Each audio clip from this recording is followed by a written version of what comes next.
Praise lord. హల్లెలూయా. ఒక సంవత్సరం ప్రణాళికతో అనుదిన బైబిల్ పఠనం.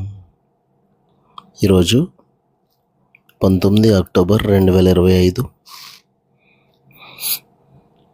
ఈ సంవత్సరంలో ఇది 292వ రోజు.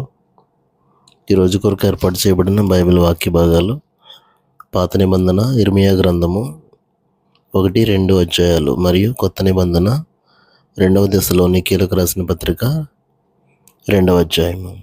మొదటిగా పాత నిబంధన ఇర్మియా గ్రంథము 1వ అధ్యాయం. బెన్యామీను దేశమందలి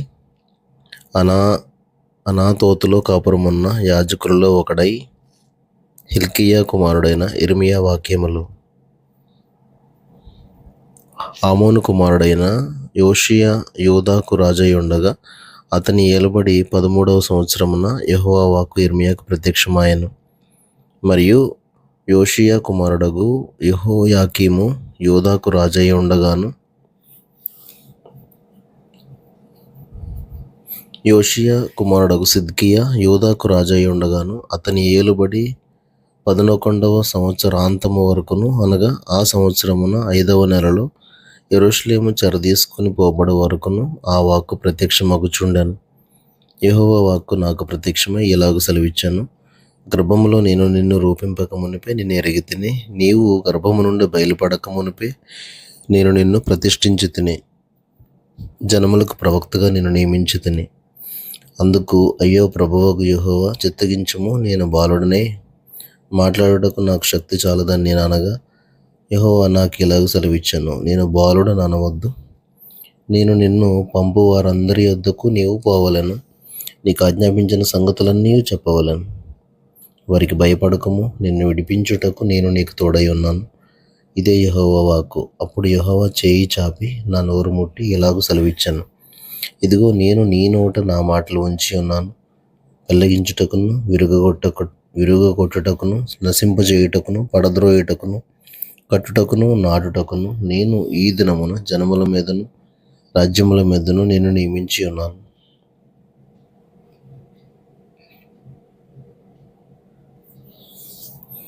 మరియు యెహోవా వాక్కు నాకు ప్రత్యక్షమై, ఇర్మియా, నీకేమి కనబడుచున్నదని సెలవిచ్చాను. అందుకు బాదము చెట్టు చువ్వ కనబడుచున్నదని నేను అనగా, యెహోవా, నీవు బాగుగా కనిపెట్టితివి. నేను చెప్పిన వాక్యమును నెరవేర్చుటకు నేను ఆతురపడుచున్నాను అనెను. రెండవ మారు యెహోవా వాక్కు నాకు ప్రత్యక్షమై, నీకేమి కనబడుచున్నదని సెలవీయగా, నేను మసలుచున్న బాణ నాకు కనబడుచున్నది. దాని ముఖము ఉత్తర దిక్కునకు తిరిగి ఉన్నదంటిని. అందుకు యెహోవా ఇలాగ సెలవిచ్చెను: ఉత్తర దిక్కు నుండి కీడు బయలుదేరి ఈ దేశ నివాసులందరి మీదకి వచ్చును. ఇదిగో, నేను ఉత్తర దిక్కున ఉన్న రాజ్యముల సర్వ వంశస్థులను పిలిచెదను. వారు వచ్చి ప్రతివాడును యెరూషలేము గుమ్మముల్లోను, యెరూషలేము చుట్టూనున్న ప్రాకారములన్నిటికీ ఎదురుగాను, యూదా పట్టణములన్నిటికీ ఎదురుగాను తమ సింహాసనములను స్థాపింతురు. అప్పుడు యెరూషలేము వారు నన్ను విడిచి అన్యదేవతలకు ధూపం వేసి తమ చేతులు రూపించిన వాటికి నమస్కరించుటయను తమ చెడుతనం అంతటిని బట్టి నేను వారిని గూర్చిన నా తీర్పులు ప్రకటింతును. కాబట్టి నీవు నడుము కట్టుకుని నిలువబడి నేను నీకు ఆజ్ఞాపించినదంతయు వారికి ప్రకటన చేయము. భయపడకము, లేదా నేను వారి ఎదుట నీకు భయం పుట్టింతును. యూదా రాజుల యొద్దకు కానీ, ప్రధానుల యొద్దకు కానీ, యాజకుల యొద్దకు కానీ, దేశ నివాసుల యొద్దకు కానీ, ఈ దేశం అంతటిలో నీవెక్కడికి పోయినను ప్రాకారము గల పట్టణము గాను, ఇనుప స్తంభము గాను, ఇత్తడి గోడలు గాను నీవు ఉండునట్లు ఈ దినమున నేను నియమించి ఉన్నాను. వారు నీతో యుద్ధము చేతురు గాని నిన్ను విడిపించుటకు నేను నీకు తోడై ఉన్నందున వారు నీ పైన విజయం పొందజాలరు. ఇదే యెహోవా వాక్కు. ఇర్మియా గ్రంథము 2వ అధ్యాయము. మరియు యెహోవా వాక్కు నాకు ప్రత్యక్షమై ఇలాగు సెలవిచ్చాను: నీవు వెళ్ళి యెరూషలేము నివాసుల చెవులలో ఈ సమాచారం ప్రకటింపము. యెహోవా సెలవిచ్చుందేమనగా, నీవు అరణ్యములోను విత్తనములు వేయదగని దేశంలోను నన్ను వెంబడించుచు నీ యవ్వన కాలంలో నీవు చూపిన అనురాగమును, నీ వైవాహిక ప్రేమను నేను జ్ఞాపకం చేసుకొంచున్నాను. అప్పుడు ఇశ్రాయేలు యెహోవాకు ప్రతిష్ఠిత జనమును, ఆయన రాబడికి ప్రథమ ఫలమును ఆయను. అతని లయపరచు వారందరూ శిక్షకు పాత్రులైరి, వారికి కీడు సంభవించును. ఇదే యెహోవా వాక్కు. యాకోబు ఇంటి వారలారా, ఇశ్రాయేలు ఇంటి వారలారా, మీరందరూ యెహోవా వాక్కు వినుడి. యెహోవా ఇలాగు సెలవిచ్చుచున్నాడు, నాయందు ఏ దుర్నీతి చూచి మీ పితరులు వ్యర్థమైన దానిని అనుసరించి తాము వ్యర్థులగునట్లు నా యొద్ద నుండి దూరముగా తొలగిపోయిరి. ఐగుప్తు దేశంలో నుండి మమ్మల్ని రప్పించిన యెహోవా ఎక్కడ ఉన్నాడని అరణ్యములో అనగా ఎడారులు గోతులు గల దేశంలో అనావృష్టియు గాఢాంధకారమును కలిగి ఎవరునూ సంచారమైనను నివాసమైనను చేయని దేశంలో మమ్మను నడిపించిన యెహోవా ఎక్కడ ఉన్నాడని జనులు అడుగుటలేదు. దాని ఫలములను శ్రేష్ఠ పదార్థములను తినునట్లు నేను ఫలవంతమైన దేశంలోనికి మిమ్మల్ని రప్పింపగా మీరు ప్రవేశించి నా దేశమును అపవిత్రపరిచి నా స్వాస్థ్యమును హేయమైనదిగా చేసితిరి. యెహోవా ఎక్కడ ఉన్నాడని యాజకులు అడగరు, ధర్మశాస్త్రోపదేశకులు నన్ను ఎరుగరు. ఏలికలను నా మీద తిరుగుబాటు చేయుదురు, ప్రవక్తలు బయలుపేరట ప్రవచనములు చెప్పుదురు, నిష్ప్రయోజనమైన వాటిని అనుసరింతురు. కావున నేను ఇక మీదట మీతోనూ మీ పిల్లలతోనూ వ్యాజ్యమాడిదను. ఇది యెహోవా వాక్కు. కిత్తీయుల ద్వీపములకు పోయి చూడుడి, కేదారునకు దూతలను పంపి బాగుగా విచారించి తెలుసుకొనుడి. మీలో జరిగిన ప్రకారం ఎక్కడైనా జరిగినదా? దైవత్వం లేని తమ దేవతలను ఏ జనమైనను ఎప్పుడైనా మార్చుకొనినా, అయినను నా ప్రజలు ప్రయోజనం లేని దానికై తమ మహిమను మార్చుకొనిరి. ఆకాశమా, దీని బట్టి విస్మయపడము, కంపించము, బొత్తిగా పాడైపోము. ఇదే యెహోవా వాక్కు. నా జనులు 2 నేరములు చేసి ఉన్నారు. జీవజలముల ఊటనైన నన్ను విడిచి ఉన్నారు. తమ కొరకు తొట్లను అనగా బద్దలై నీళ్లు నిలువని తొట్లను తొలిపించుకొని ఉన్నారు. ఇజ్రాయేలు కొనబడిన దాసుడా, ఇంట పుట్టిన దాసుడా కాడు గదా. అతడేల దోపుడు సొమ్మాయను. కొదమసింహములు వానిపైని బొబ్బలు పెట్టెను, గర్జించెను. అవి అతని దేశం పాడు చేసెను. అతని పట్టణములు నివాసులు లేక పాడాయెను. నోపు, తహపనేసు అను పట్టణముల వారు నీ నెత్తిని బద్దలు చేసిరి. నీ దేవుడైన యెహోవా నిన్ను మార్గంలో నడిపించుచుండగా నీవు ఆయనను విసర్జించుట వలన నీకు నీవే ఈ బాధ కలుగజేసుకుంటివి గదా. నీవు షీహోరు నీళ్లు త్రాగుటకు ఐగుప్తు మార్గంలో నీకేం పని ఉన్నది? యూఫ్రటీసు నది నీళ్లు త్రాగుటకు అష్షూరు మార్గంలో నీకేమి పని ఉన్నది? నీ దేవుడైన యెహోవాను విసర్జించుటయు, నీకు నా ఎడల భయభక్తులు లేకుండుటయు బాధకును శ్రమకును కారణమగునని నీవు తెలుసుకుని గ్రహించినట్లు నీ చెడుతనము నిన్ను శిక్షించును. నీవు చేసిన ద్రోహము నిన్ను గద్దించునని ప్రభువును సైన్యములకు అధిపతియు నాకు యెహోవా సెలవిచ్చుచున్నాడు.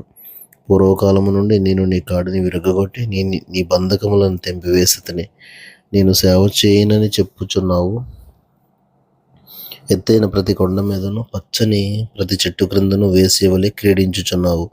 శ్రేష్టమైన ద్రాక్షవల్లి వంటి దానిగా నేను నిన్ను నాటితిని. కేవలము నిక్కమైన విత్తనము వలని చెట్టు వంటి దానిగా నిన్ను నాటితిని. నాకు జాతిహీనపు ద్రాక్షవల్లి వలె నీవెట్లు భ్రష్ట సంతానమైతివి. నీవు క్షారముతో కడుగుకొనినను విస్తారమైన సబ్బు రాచుకొనినను నీ దోషం మరక వలె నాకు కనబడుచున్నది.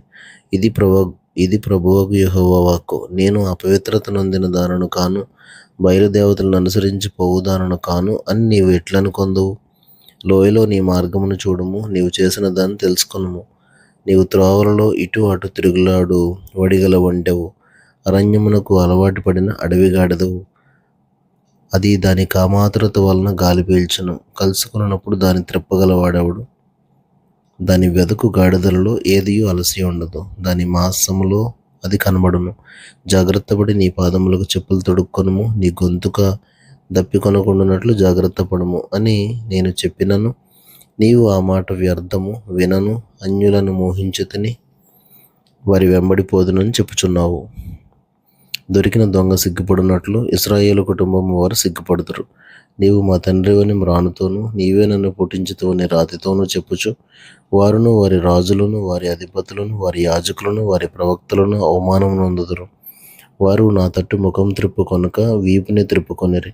అయినను ఆపత్కాలములో లేచి మమ్మను రక్షింపమని వారు మనవి చేయుదురు. నీవు చేసుకున్న దేవతలు ఎక్కడ ఉన్నవి? అవి నీ ఆపత్కాలములలో లేచి నిన్ను రక్షించునేమో. యూదా, నీ పట్టణములెన్నో నీ దేవతలన్నయే కదా. మీరందరూ నా మీద తిరుగుబాటు చేసిన వారు నాతో ఎందుకు వాదించుదురని యెహోవా అడుగుచున్నాడు. నేను మీ పిల్లలను హతం చేయటం వ్యర్థమే, వారు శిక్షకు లోబడరు. నాశన వాంఛగల సింహం వలె మీ ఖడ్గము మీ ప్రవక్తలను సంహరించుచున్నది. ఈ తరము వారలారా, యెహోవా సెలవిచ్చు మాట లక్ష్యపెట్టుడి. నేను ఇశ్రాయేలునకు అరణ్యము వలెనైతినా, గాఢాంధకార దేశము వలెనైతినా, మేము స్వేచ్ఛగా తిరుగులాడు వారమైతిమి. ఇకను నీ యొద్దకు రామని నా ప్రజలు ఎలా చెప్పుచున్నారు? కన్యక తన ఆభరణములను మరచున, పెండ్లి కుమారి తన వడ్డానమును మరచున. నా ప్రజలు లెక్కలేనన్ని దినములు నన్ను మరిచి ఉన్నారు. కామం తీర్చుకొనుటకై నీవెంతో ఉపాయముగా నటించుచున్నావు. అందువలన నీ కార్యములు చేయుటకు చెడు స్త్రీలకు నేర్పితివి గదా. మరియు నిర్దోషులైన దీనుల ప్రాణ రక్తము నీ బట్ట చెంగుల మీద కనబడుచున్నది. కన్నముల్లోనే కాదు గాని నీ బట్టలన్నిటి మీదను కనబడుచున్నది. అయినను నేను నిర్దోషిని, నిశ్చయముగా ఆయన కోపం నా మీద నుండి తొలగిపోయినని చెప్పుకొంచున్నావు. ఇదిగో, పాపం చేయలేదని నీవు చెప్పిన దాన్ని బట్టి నీతో నాకు వ్యాజ్యం కలిగినది. నీ మార్గం మార్చుకొనుటకు నీవేలా ఇటు అటు తిరుగులాడుచున్నావు? నీవు అష్షూరును ఆధారం చేసుకుని సిగ్గుపడినట్లు ఐగుప్తును ఆధారం చేసుకుని సిగ్గుపడదవు. చేతులు నెత్తిని పెట్టుకుని ఆ జనమునొద్ద నుండి బయలువెళ్ళదవు. యెహోవా నీ ఆశ్రయములను నిరాకరించుచున్నాడు, వాటి వలన నీకు క్షేమం కలుగదు.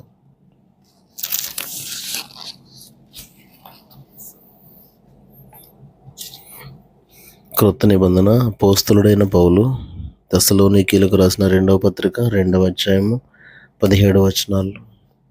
సహోదరులారా, ప్రభు దినం ఎప్పుడే వచ్చి ఉన్నట్టుగా ఆత్మ వలనైనను మాట వలనైనను మా యొద్ద నుండి వచ్చినదని చెప్పిన పత్రిక వలనైనను ఎవడైనను చెప్పిన యెడల మీరు త్వరపడి చంచల మనస్కులు కాకుండా వలననియు బెదరకుండా వలననియు మన ప్రభువైన యేసుక్రీస్తు రాకడను బట్టి మనము ఆయన యొద్ద కూడుకొనుటను బట్టి మిమ్మల్ని వేడుకొంచున్నాము. మొదట భ్రష్టత్వం సంభవించి నాశన పాత్రుడకు పాప పురుషుడు బయలుపడితేనే గాని ఆ దినము రాదు. ఏది దేవుడు అనబడునో, ఏది పూజింపబడునో దానిని అంతటినీ ఎదిరించుచు దానికంతటికి పైగా వాడు తన్ను తానే హెచ్చించుకొనును. తాను దేవుడునని తన్ను కనపరుచుకొనును. దేవుని ఆలయంలో కూర్చుండును గనుక ఏ విధముగానైనా ఎవడును మిమ్మల్ని మోసపరచనీయకుడి. నేను ఇంకను మీ వద్ద ఉన్నప్పుడు ఈ సంగతులను మీతో చెప్పినది మీకు జ్ఞాపకం లేదా? కాగా వాడు తన సొంత కాలమందు బయలుపరచబడవలనని వానిని అడ్డగించున్నది ఏదో అది మీరు ఎరుగుదురు. ధర్మ విరోధ సంబంధమైన మర్మం ఇప్పటికే క్రియ చేయుచున్నది గాని ఇది వరకు అడ్డగించుచున్నవాడు మధ్య నుండి తీసివేయబడి వరకే అడ్డగించును. అప్పుడు ఆ ధర్మ విరోధి బయలుపరచబడును. ప్రభువైన యేసు తన నోటి ఊపిరి చేత వారిని సంహరించి తన ఆగమన ప్రకాశం చేత నాశనం చేయును. నశించుచున్నవారు తాము రక్షింపబడుటకై సత్య విషయమైన ప్రేమను అవలంబింపకపోయిరి గనుక వాని రాక అబద్ధ విషయమైన సమస్త బలముతోనూ నానా విధములైన సూచక క్రియలతోనూ మహత్కార్యములతోనూ దుర్నీతిని పుట్టించు సమస్త మోసముతోనూ నశించుచున్న వారిలో సాతాను కనబరచు బలమును అనుసరించి ఉండను. ఇందుచేత సత్యమును నమ్మక దుర్నీతి యందు అభిలాష గల వారందరూ శిక్షావిధి పొందుటకై అబద్ధమును నమ్మునట్లు మోసం చేయు శక్తిని దేవుడు వారికి పంపుచున్నాడు. ప్రభువు వలన ప్రేమింపబడిన సహోదరులారా, ఆత్మ మిమ్మల్ని పరిశుద్ధపరచుట వలనను మీరు సత్యమును నమ్ముట వలనను రక్షణ పొందుటకు దేవుడు ఆది నుండి మిమ్మల్ని ఏర్పరచుకొనెను గనుక మేము మిమ్మల్ని బట్టి ఎల్లప్పుడూ దేవునికి కృతజ్ఞతాస్తుతులు చెల్లింపబద్ధులమై ఉన్నాము. మీరు ఇలాగున రక్షింపబడి మన ప్రభువైన యేసుక్రీస్తు యొక్క మహిమను పొందవలనని ఆయన మా సువార్త వలన మిమ్మల్ని పిలిచాను. కాబట్టి సహోదరులారా, నిలకడగా ఉండి మా నోటి మాటల వలనైనను మా పత్రిక వలనైనను మీకు బోధింపబడిన విధులను చేపట్టుడి. మన ప్రభువైన యేసుక్రీస్తును మనలను ప్రేమించి కృపచేత నిత్యమైన ఆదరణయు శుభ నిరీక్షణయు అనుగ్రహించిన మన తండ్రి అయిన దేవుడును మీ హృదయములను ఆదరించి ప్రతి సత్కార్యమందును ప్రతి సద్వాక్యమందును మిమ్మల్ని స్థిరపరచును గాక. ఆమేన్. దేవుడు తన పరిశుద్ధ వాక్యమును మన వెనుకడిలో దీవించును గాక. ఆమేన్.